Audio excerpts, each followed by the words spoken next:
말씀 우리가 교독하실 때 자리에 일어나셔서 교독하겠습니다.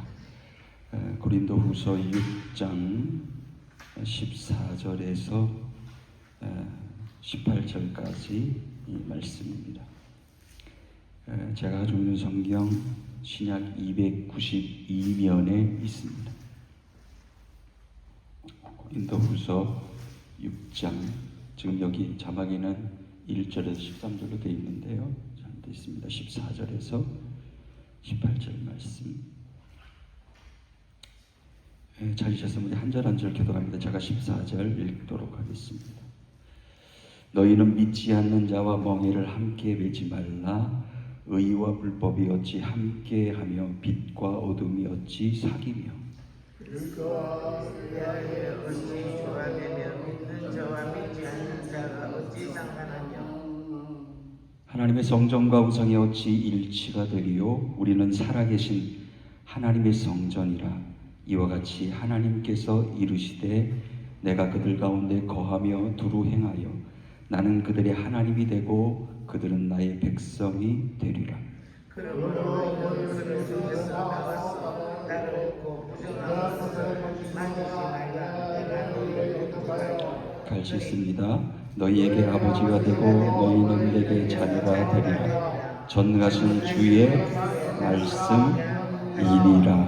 아멘. 자리에 앉으시겠습니다. 기도하겠습니다. 하나님 은혜에 감사합니다. 주의 말씀이 우리와 무슨 상관이 있습니까? 그 말씀이 삶의 생명이요 길이기에 오늘도 하나님 말씀을 믿음으로 받습니다.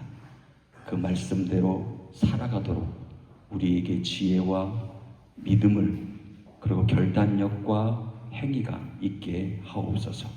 감사하며 예수 그리스도 이름으로 기도하옵나이다. 아멘. 아멘.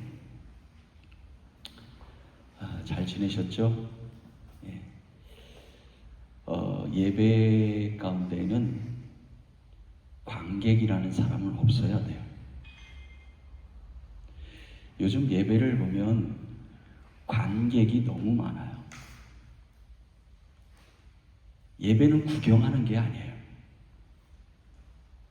여러분 어떻게 생각하십니까?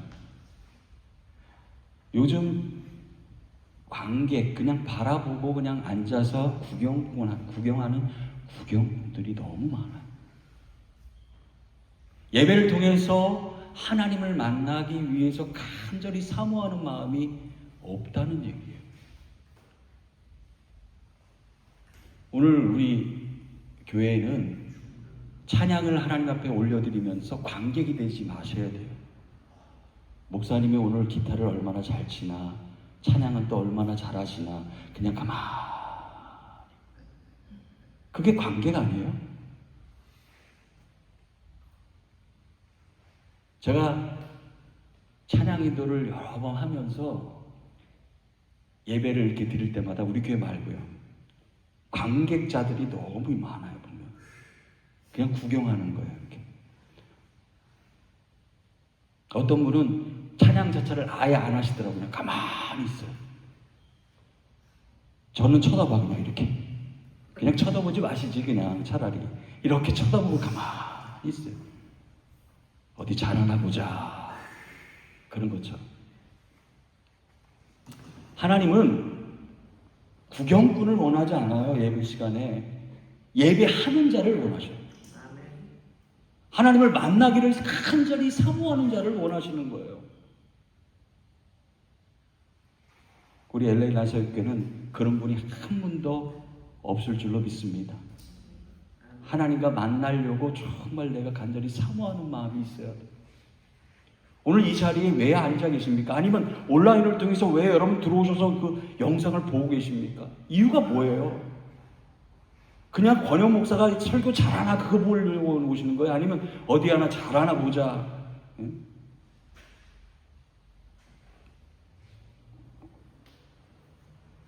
여러분들 친구분들 계신가요? 아니면 그냥 이웃들, 가장 친하게 지내는 이웃들, 친구분들, 그런 분들이 있으실 거예요. 그냥 속 얘기를 그냥 툭 터놓고 얘기할 수 있는 분들 한 명 정도는 계실 거예요. 이런 말이 있죠. 잘 들어보세요. 저와 눈이 좀 마주쳐야 돼. 아이 컨택이 돼야 설교가 되어져요. 예, 절대로 딴 생각하지 마시고요. 딴 생각하지 마시고 그렇게 하시면 좋겠다. 친구를 보면 그 사람을 알 수 있다는 말 있죠. 맞아요? 예. 그 사람의 친구를 보면 그 사람을 알 수 있대요. 맞는 얘기인 것 같아요. 왜냐면 그 친구들을 보면 관심사가 비슷하거든요. 여러분 자신을 누군가가 평가한다는 건 기분 나쁜 일이에요. 어떻게 보면 좋게 평가하면 좋아요. 근데 만약에 나쁘게 평가하면은 좀 기분 나쁘죠.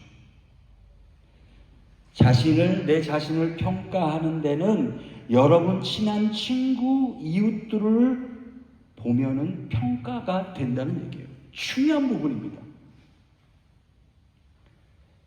잠언 13장 20절 말씀에 여러분 잘 알고 있는 말씀이죠. 지혜로운 자와 동행하면 지혜를 얻고 미련한 자와 사귀면 해를 입는다. 이게 말씀입니다. 오늘 말씀 통해서 제가 하고 싶은 얘기가 아니라 말씀을 나누고 싶은 이야기가 뭐냐면 어떤 사람과 동행하고 어떤 사람과 같은 방향으로 가느냐가 굉장히 중요해요. 어떤 사람과 동행하는가? 진리와 함께 동행하면 사는 거예요. 생명에 이르는 거예요. 지혜로운 성도가 되기 위해서는 그냥 많은 지식 많아야 돼가 소용없어요. 어떻게 보면 누군가와 동행하느냐 이게 중요합니다. 오늘 바울이 기록하면서 이 고린도 교회 성도들 아니면 성도들을 향해서 얘기하고 싶은 게 뭐냐면 14절 말씀 보니까 불신자와 뭐를 맺지 말래요?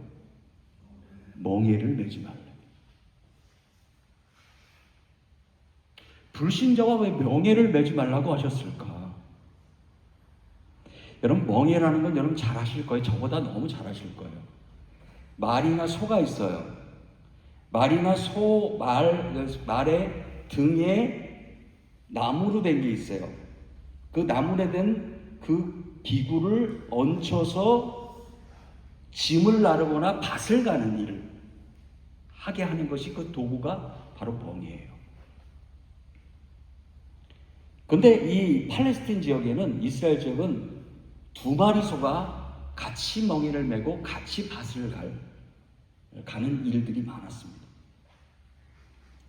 그래서 그 말씀을 인용을 하시는 것 같아요.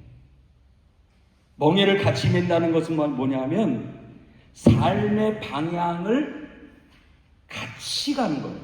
같은 방향으로 가는 거예요. 삶의 방향이 틀리면요, 그건 같이 가는 게 아닙니다. 같이 멍에를 매는 것이 아닙니다. 여러분 성도라는 게 뭘까요? 성도라는 이름을 붙인 이유가 있어요. 구별되게 하신 거예요. 구별되게. 하나님의 백성은 나의 자녀들은 구별돼서 따로 구분해 놨어요. 이게 세상 나는 구분해 놨어요. 그 성도라는 거예요. 성도. 그러므로 이 성도인 저와 여러분은 불신자와 같은 방향으로 가서는 안 되는 이유가 있어요. 왜냐하면 정체성이 흔들려요. 여러분 자신 있습니까? 자신 있다고 하는 사람들은 좀 문제가 있는 거예요. 교만한 거예요. 같이 같은 방향을 갈 수 있지는 않는데 같이 갈 수 있다라고 동행한다고 얘기하는 건 문제가 있는 거예요.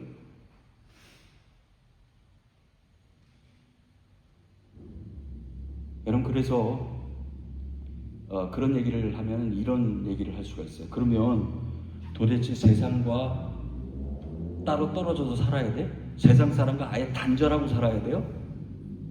그 얘기가 아니에요. 오늘 말씀을 잘 들어보세요. 어떤 내용인지를, 바울이 어떤 의도를 가지고 이 말을 했는지를 여러분 아셔야 돼요. 여러분 14절 말씀 볼까요? 자, 14절. 자, 같이 한번 읽어볼게요. 6장 14절 시작. 너희는 믿지 않는 자와 멍에를 함께 매지 말라. 의와 불법이 어찌 함께하며 빛과 어둠이 어찌 사귀며. 여기까지요. 의와 불법이 뭐라고요? 어찌 함께하며 그랬어요. 의라는 게 뭡니까? 의라는 것은 뭐냐면 의 자체가 하나님이에요. 사람이 의로울 수 없어요. 하나님 자체가 의로우신 분이에요. 그 하나님이 우리를 의롭다고 칭해 주신 그 은혜로 우리 성도가 된 거예요. 여러분, 의는 하나님이에요. 의는 하나님이에요. 감히 나는 의다 할 수 없어요. 그건 큰일 날 일입니다. 그 하나님, 거룩함을 입은 성도, 그게 의예요. 하나님 말씀 의예요. 진리 의예요. 복음 의예요. 근데 불법이라는 것은 반대거든요. 아이구마.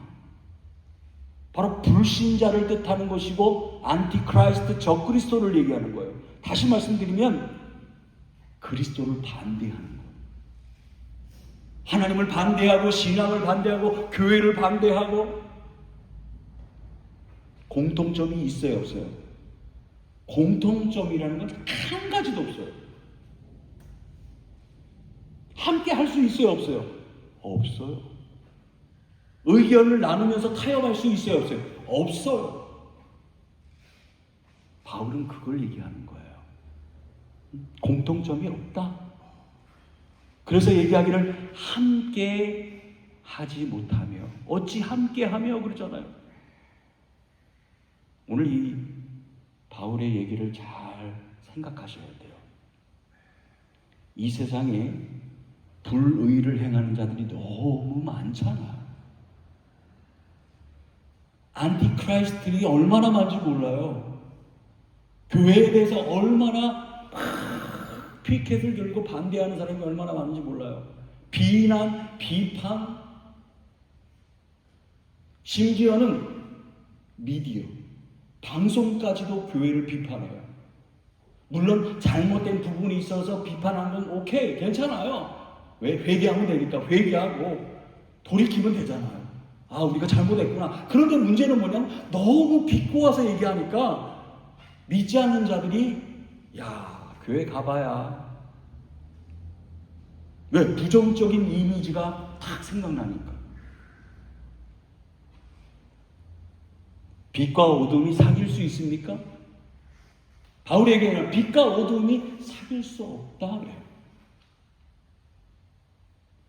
여러분, 빛의 아들들 아닙니까? 우리는 빛 자체는 하나님이셔요. 빛을 만드신 하나님. 그런 의미도 있지만 하나님의 말씀을 통하여 빛을 창조하셨고요, 어둠을 몰아냈잖아요. 하나님의 자녀들은 어디를 가든지 어두움을 밝혀야 됩니다. 밝히는 자가 되어야 돼요. 어디를 가든지 분위기를 확 해서 잡아서 분위기에 잡히는 사람들이 너무 많아요. 보면 그 어둠의 세력에 붙잡혀서 그 가면 있잖아요. 분위기가 어두컴컴하고 음란하고 괜히 이상한 말이 돌고, 그런데 가서요 확 얘기하는 거예요. 하나님의 말씀을 얘기하고 살아계신 하나님의 역사하심을 얘기하고 생명을 얘기하고, 그러면 어둠을 싹 물러가는 거예요. 분위기가 바뀌게 되는 거예요. 여러분 가는 곳마다 그런 역사가 나타날 줄로 믿습니다. 빛과 어둠은 사귈 수가 없어요. 교회 공동체 안에 빛으로 똘똘 뭉쳐 있었습니다, 처음에는. 근데 어둠의 세력들이 들어오다 보니까 그게 빛이 점점 사라져 가잖아요. 빛과 어둠은 동반할 수 없습니다. 같이 갈 수가 없어요. 멍에를 맬 수가 없어요. 자, 15절 말씀, 또 중요한 얘기인데요. 15절 같이 한번 읽읍니다. 시작. 그리스도와 벨리알이 어찌 조화되며 믿는 자와 믿지 않는 자가 어찌 상관하며. 여러분 같이 읽을 때 크게 같이 얘기해 주셔야 돼요. 말씀. 그리스도는 알아요. 예수 그리스도. 그 벨리알이 뭡니까? 이 벨리알은 헬라어로 벨리아르, 히브리어는 벨리아마. 이 뜻이 뭐냐면 무가치하다 이런 뜻이에요. 무가치하다, 악하다, 매우 나쁘다, 불량하다, 방탕하다, 거친 사람이다, 거짓 증언하다, 음모를 꾸민다. 근데 가만히 보니까 어떤 세력이 하는 짓들이에요? 사단, 악한 영. 사단과 악한 영과 그리스도와 연합을 이룰 수 있어요? 조화를 이룰 수 있습니까? 하나님의 말씀을 통해서 보면 그 악한 영도 누구의 통제를 받고 있는 거예요? 통치를. 하나님의 통치를 받고 있는 거예요. 아멘입니까? 그러면 악한 영이 우리를 유혹해도요, 우리는 괜찮아요. 왜? 그 악한 영도, 우리를 유혹하는 악한 영을 누가 통치하기 때문에? 하나님. 하나님을 의지하고 이길 수 있는 힘을 달라고, 이길 수 있는 능력을 달라고, 믿음을 달라고 기도하면 하나님이 주시면 쫓아낼 수가 있는 거예요. 예수 그리스도의 이름으로.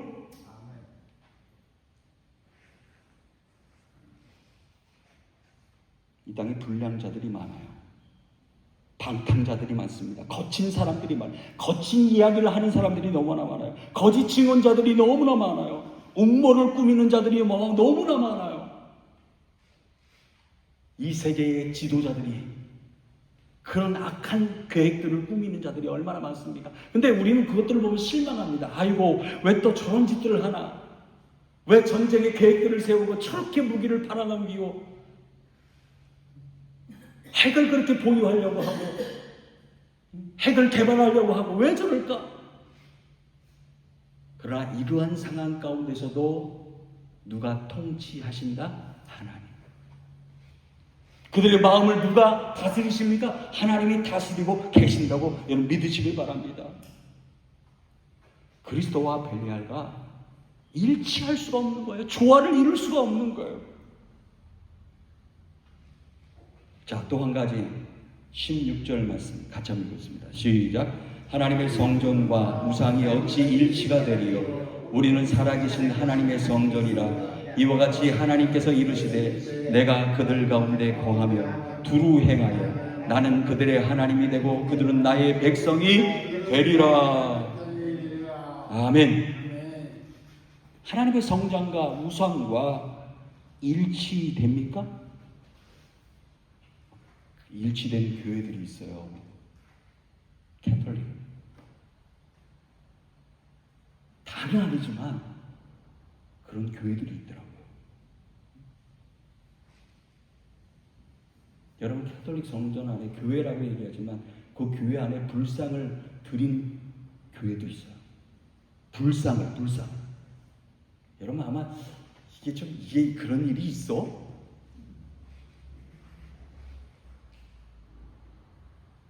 희한한 일들이 벌어져. 희한한 일.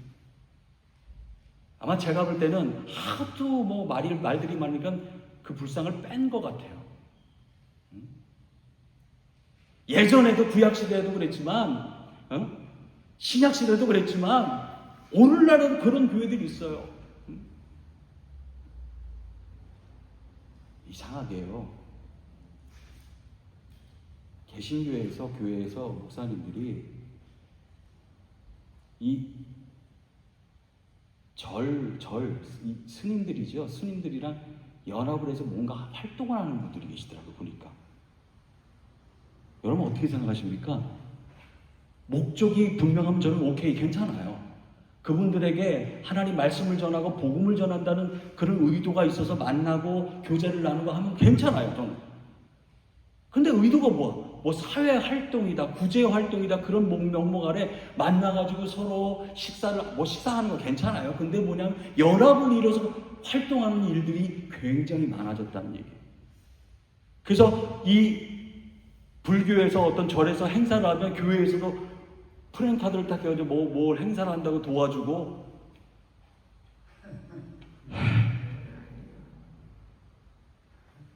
그런 일들이 많아요. 어떻게 생각하세요? 여러분, 바울이요, 지금 구약성경 레위기 말씀을 인용하고 있는 거예요. 우리는 하나님의 살아계신 하나님의 성전이다 그랬어요. 성도들의 몸이 곧 하나님의 성전임을 잊지 말라라고 얘기하잖아요. 구약시대에 하나님의 성전, 그 성전에 하나님이 임재하셨잖아요. 그 지성소 안에 임재하셨잖아요. 근데 불법을 행하고 형식적으로 이 제사가 치우치는 그 상황 가운데에, 하나님 말씀에 불순종하는 그 상황 가운데에 그 성전에 하나님이 임재하셔요? 하나님이 임재하지 않으셨어요. 떠나셨어요. 내가 다시는 여기에 임재하지 않으리라. 성전을 파괴하셨잖아요. 아예 폐하셨잖아요. 하나님께서 말씀하십니다. 내가 두루 다니며 그들의 하나님이 되고 그들은 나의 백성이다. 바로 여러분은 하나님의 백성이에요. 하나님의 성전이에요. 여러분, 굉장히 무거운 내용이에요. 어떻게 보면 내가 하나님의 성전이래. 그러면 어떻게 해야 돼요? 거룩함을 유지해야 돼요. 나의 힘과 지혜와 행동을 가지고는 이 거룩함을 유지할 수가 없어요. 하나님의 성령이 임재하셔야 돼요. 하나님의 성령이 나를 다스려 주셔야 돼요. 그래야 성전됨이 가능해요.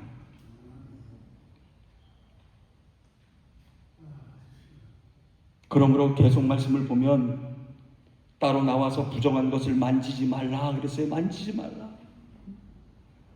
나는 너에게 아버지자. 너는 내 자녀야. 나는 전능하신 하나님이라 말씀하시잖아요. 하나님이요, 여러분들 물을게요. 하나님이 이토록 내 백성이야.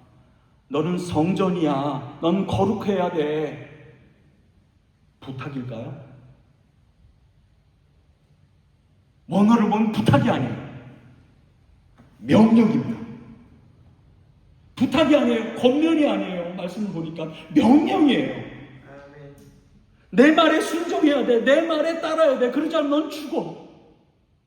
너는 나와 함께 동행할 수가 없어. 나와 함께 멍에를 맬 수가 없어. 진리의 길, 생명의 길을 갈 수 없어. 우상 숭배 안에 묻어져 있는 그 문화, 오염된 그 문화들, 그 문화로부터 벗어나야 된다라고 얼마나 선지자들이 외치고 외쳤습니까? 심지어는 하나님께서 깨닫게 하셔서 포로로 다 끌려가게 하셨어요. 그러면 아이고 하나님 우리가 잘못했습니다 하면 되는데 그렇지도 못했어요. 일부분만 하나님 잘못했습니다 하고 고향을 그리며 성전을 사모하며 예배를 사모했어요. 하나님은. 그래도 마지막까지 하나님께서 모든 백성들이 깨닫기를 원하셔서 그래도 기회를 주셔서 고향으로 돌아갈 수 있게 해줄게.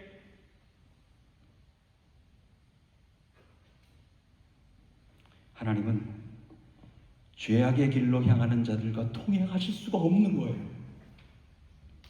그렇기 때문에 명령하시잖아요. 너희들은 거룩하라. 죄와 결별을 하고 거룩할 것을 명령하고 계십니다. 저와 여러분에게. 다윗이 시편에서 쭉 시편에서 표현하잖아요. 당신들은 복 있는 사람들입니다. 누구를 향해서? 하나님 백성들을 향해서, 하나님의 말씀을 따르는 자들을 향해서, 그들을 향해서 복 있는 사람입니다 라고 선포합니다.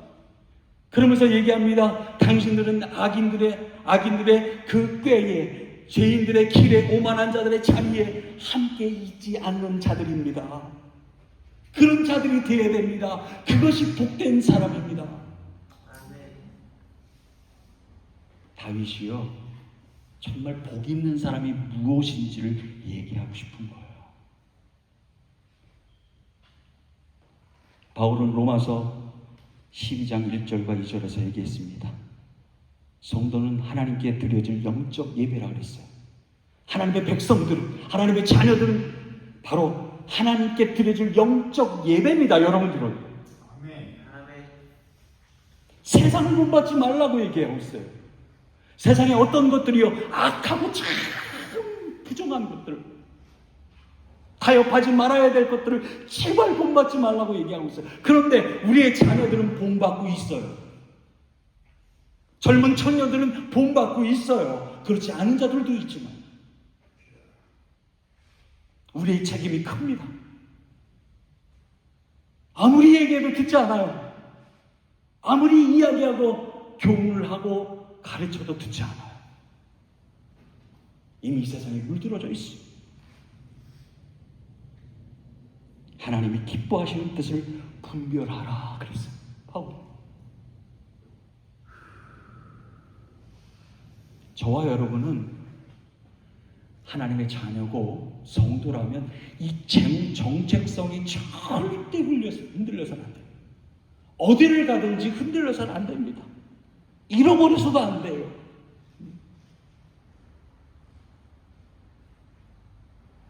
17절 말씀 다시 한번 우리 읽어보겠습니다. 17절. 자, 시작. 그러므로 너희는 그들 중에서 나와서 따로 있고 부정한 것을 만지지 말라. 내가 너희를 영접하여 그랬어요. 내가 영접하여 더불어 먹고 마시며 교제를 이루기 위해서는 제발 만지지 마. 여러분, 우리 하나님은 질투하시는 하나님이잖아요. 세상적인 인간적인 질투가 아니에요. 그거는 하나님이 너무나도 여러분들을 사랑해서 제발 한눈 팔지 말라고 얘기하고 있잖아요. 근데 우리는 한눈 팔 때가 너무나 많아요. 하나님 외에, 예수 그리스도 외에, 성령 하나님 외에 한눈 팔 때가 너무나 많아요.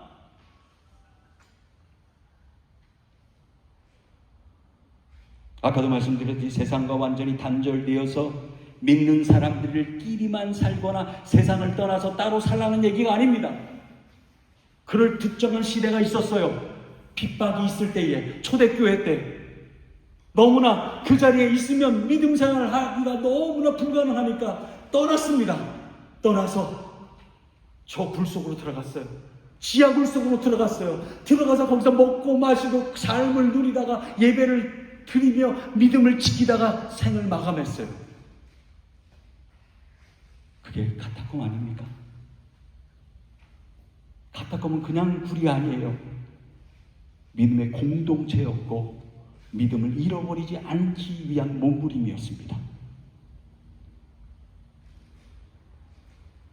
하나님께서 교회를 세상에 세우신 목적이 뭘까? 하나님의 의도가요, 세상과 아예 구별해서 단절되고 살아 하면은 저 산속에 세우게 하셨을 거예요. 근데 세상에 세우셨어요. 그렇다면 불신자와 만나지 말라는 얘기가 아닙니다. 만나는 거 오케이, 괜찮아요. 만나야 돼요, 또. 근데 절대로 쓸데없는 말을 삼가하십시오. 구별된 이야기를 하십시오. 여러분, 불신자들과 만나서 이야기할 때에 제가 누누이 말씀드립니다. 교회에 부정적인 얘기를 하고요, 성도들에 대해서 부정적인 얘기를 하고요, 신앙에 대해서 부정적인 얘기를 하고 내 자신 자체가 떳떳하지 못하면 그 사람들 절대 예수 믿지 않아요. 교회 절대 나오지 않습니다. 교회를 찾지 않아요. 이제는 여러분들 불신자들과 만난다면 좋은 얘기를 하세요. 교회에 한번 나가자. 얼마나 좋은지 몰라. 예수 믿어봐. 얼마나 좋은지 몰라. 여러분들이 행복한 모습을 보여주셔야 돼요. 행복한 모습, 웃는 모습, 정말 기쁨의 모습을 보여줘야 돼요. 그러면 그들과 만나서 대화를 나눌 때에 당신이 믿는 하나님 내가 한번 믿어보자. 어떻게 하길래 저렇게 행복해? 어떻게 하길래 저렇게 기뻐? 어떻게 하길래 저렇게 웃음이 넘쳐나?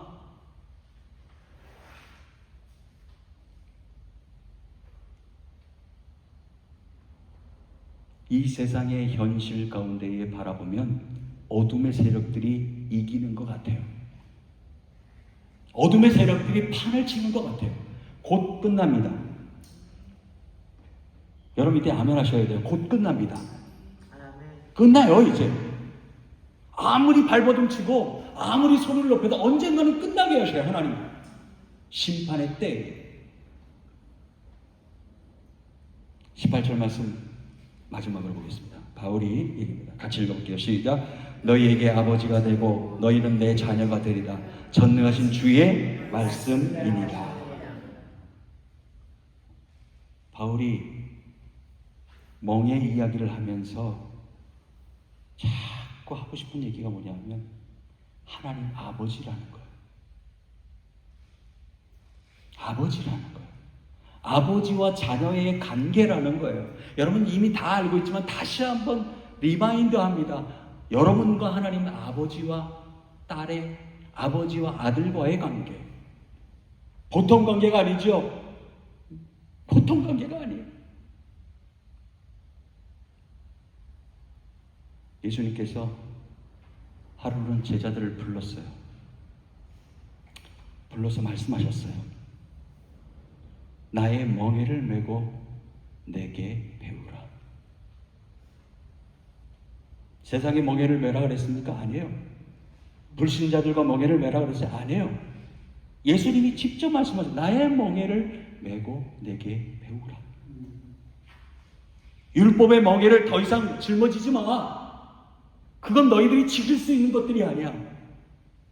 100% 지킬 수 없는 거야. 누구를 통해서만이 가능한 거예요? 예수 그리스도를 통해서만이 가능한 거예요. 가벼운 멍에라 그랬어요. 가벼운 멍에. 율법은 너무나 무거워요. 그걸 지킬 수 있는 능력이 없어요. 인간에게는. 그래서 가벼운 명예를 허락하신 거예요. 누가? 하나님이. 예수 그리스도. 그것을 배우래요. 그것을 배우래요. 성도가 걸어가야 할 방향은 그리스도께서 행하신, 그리스도께서 말씀하신, 하나님이 말씀하신 그 말씀의 방향대로 같이 가는 거예요. 그 멍에를 메고 함께 동행하는 거예요.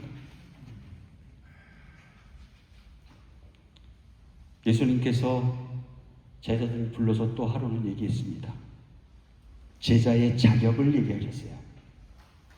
마태복음 16장 24절에 누구든지 자기를 부인하고 자기 십자가를 지고 예수 그리스도를 따르는 자가 내 제자다 그랬어요. 내 제자다. 십자가를 짊어지고 따르는 자가 내 제자다 그랬어요. 뭐를 부인해야 돼요? 나를 부인하고 그랬어요. 그 멍에를 매기 위해서는 내 자신을 부인해야 돼요. 하나님의 말씀을 따르려면 내 자신을 부인해야 돼요. 당시 유대인들이, 지금도 그래요. 유대인들이 각종 그 율법을 지키겠다고 목숨을 걸어서 괜찮아요. 그런 의도가 좋았어요. 처음에는 하나님 말씀을 지키겠다는데. 근데 문제는 뭐냐면 율법을 지키겠다고 각종 규범을 만들었습니다. 지침서를 썼어요. 열심으로 작성을 했습니다. 얼마나 상세하게 작성했나 몰라요. 그걸 만들어 놓고 그러다 보니까 정작 뭐를 까먹었어요? 하나님과 교제를 나누는 것을 까먹었어요. 하나님과 정말 제사를 하나님 앞에 드리면서 하나님과 깊은 만남을 이루는 것들을 까먹었어요. 하나님 말씀을 묵상하는 것들을 까먹었어요. 그러면서 지침대로 살았다고 자랑하고 막 드러내 보였습니다. 진정한 거룩한 삶이 뭘까요? 성경에 보면 거룩한 삶을 살아라 살아라 그러는데 뭘까요? 그건 그겁니다. 하나님 말씀을 근거로 하나님과 깊은 영적 관계, 교제를 이어가는 것이 거룩한 삶이에요. 그건 말씀만이 가능합니다. 하나님 말씀과 동행할 때 가능합니다. 외적 경건을 자랑하는 것, 자랑으로 삼는 것 경계해야 합니다. 유대인들이 그렇게 자랑했어요. 그거를. 여러분, 오늘 바울이 처음에 얘기했던 것, 너는 믿지 않는 자와 멍에를 함께 매지 말라. 이 말씀의 의도를 잘 생각하시고 누구와 함께 멍에를 매라고요? 예수 그리스도와 멍에를 같이 메어서 같은 방향으로 가야 돼요. 그런 얘기는 오늘날 우리에게는 어떻게 적용이 될까요? 하나님 말씀과 함께 동행하는 교회가 되어진다면 같은 성도들, 우리 이 안에 있는 모든 성도들, 말씀을 듣는 모든 성도들과 같은 방향은 아니에요. 십자가로 가는 길이에요. 생명의 길을 가는 길이에요. 그 길을 같이 가는 거예요. 마음을 모두어서. 절대 흩어져서는 안 돼. 일치가 돼야 돼. 공동체는 일치가 돼야 돼. 그런 교회가 되기를 위해서 그리스도의 멍에를 메고 함께 가는 여러분들이 되어지기를 예수 그리스도의 이름으로 축원합니다. 기도하겠습니다. 하나님, 지금까지 우리는 어떤 멍에를 맸습니까? 세상의 멍에를 짊어지진 않았습니까? 그냥 나의 삶의 멍에를 짊어지진 않았습니까? 그래서 너무나 힘들었고 너무나 어려웠던 것을 고백합니다. 예수 그리스도의 멍에를 짊어져야 한다고 말씀하셨던 예수님의 음성을 우리는 다시 듣게 하여 주옵소서. 그리고 가르침을 따르고 배우고 다시 말씀 아래 거하는 우리 모두가 되게 하여 주옵소서. 예수 그리스도 이름으로 기도하옵나이다. 아멘.